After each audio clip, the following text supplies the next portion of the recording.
the purity. The purity is what we were born, but we didn't know we were pure because we didn't know anything. The purity has to first become unpure. It has to become separate from its purity to find that purity that can hold. Because for the purity is evidence of a being without samskara in that moment.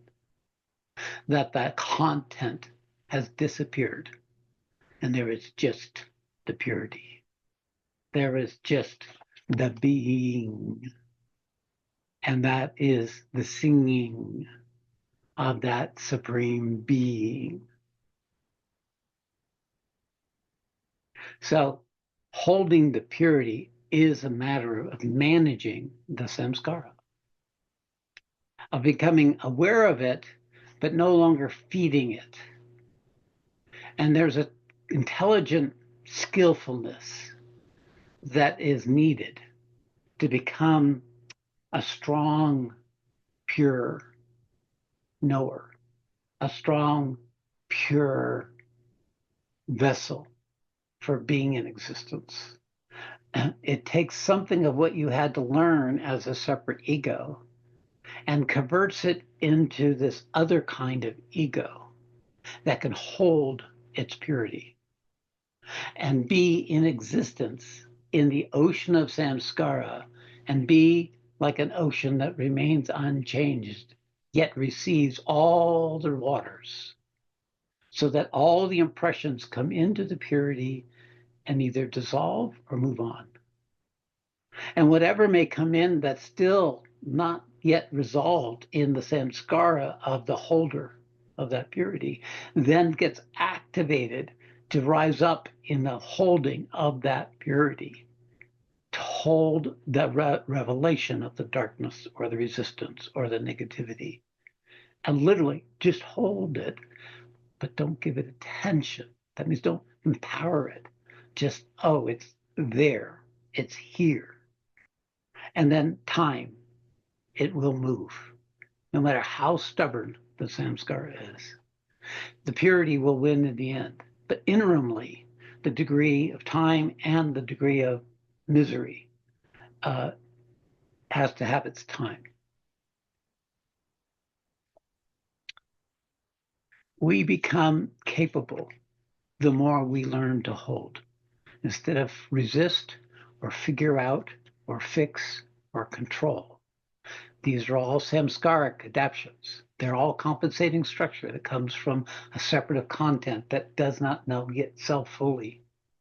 And it's in a reaction to that which it does not know the right relationship with.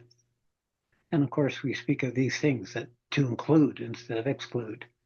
I see people have great spiritual awakening, and the one way of testing it is, well, what's your repulsions?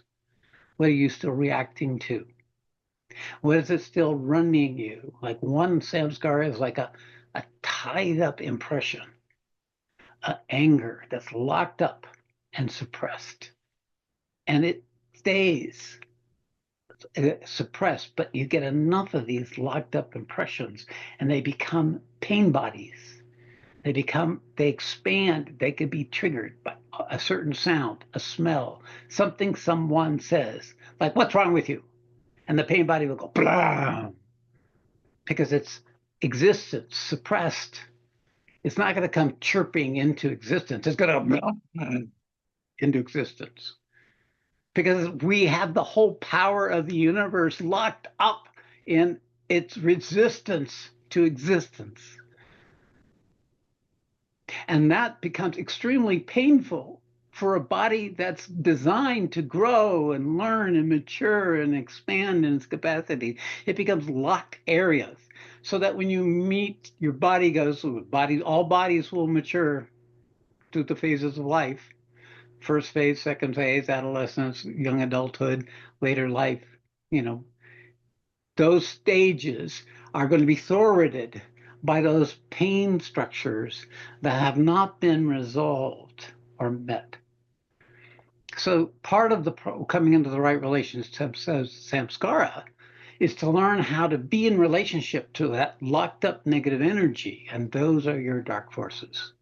Those are the parts of you that attracts the thing that would trigger the pain body, because the universe wants you to be able to see what it is you're holding. And it brings into existence, in its anger, its rage, its repulsions, its negativity, its story, it's existing at least. It's better than being locked up. And there's things you can do. You can take a baseball bat and beat a couch until you're exhausted, and that actually works. To be able to come out of the locked up energy into the relationship of the impressions that you gathered in the formation of that particular piece of your pain body.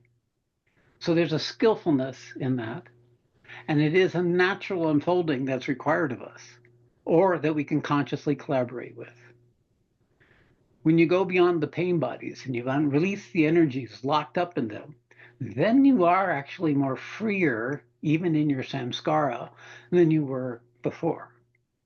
And there becomes this easefulness into where you are in life and where people are, a greater acceptance, a greater willingness to hold the things that are still there in you without having them contaminating the people around you, which is how we create karma, is how we create samskaras that impact other people. So that's becoming, to do no harm is to know yourself. Because then when you are the purity, you will be nothing but a vehicle for that possibility for the people you're holding the space of.